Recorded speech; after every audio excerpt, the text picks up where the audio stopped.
Il-ħatra ta' Kumitat tal-Governanza fih dan il-Kabinett intlaqet mod tajjeb. L-opinjonista Desmond Zammit Marmara saħaq li dan il-Kumitat għandu funzjoni importanti li jżomm rendikont tal-miżuri li diġà twettqu u dawk li għad iridu jitwettqu bħala parti mir-rakkomandazzjonijiet tal-Kummissjoni Venezja u tal-Greco.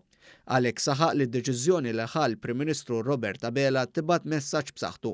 Il-fatt li ħoloq dan il-kumitat ġdid dwar il-governanza propju fih dan il-kabinet stess ukoll jagħti il-messaġġ li qiegħed jieħu b'serjetà kbira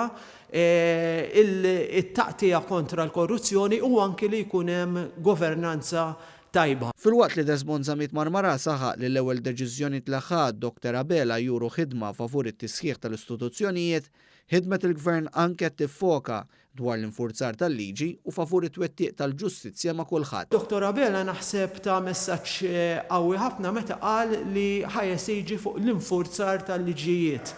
Jekk noqogħdu nixtarru l-ftit diskorsi li għadu għamel sissa, naraw li dejjem semma d-dixxiplina.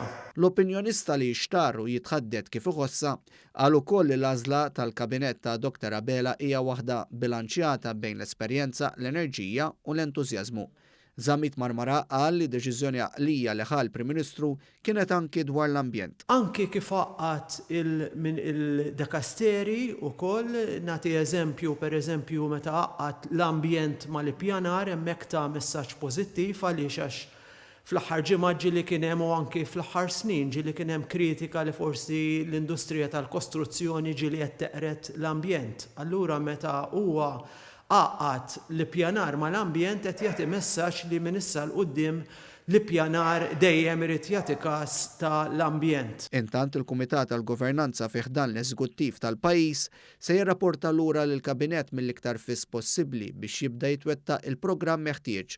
Waħda mill-prijoritajiet ewlenin se tkun l-emendi għal ħatriet fil-ġudikatura saħaq il-Gvern.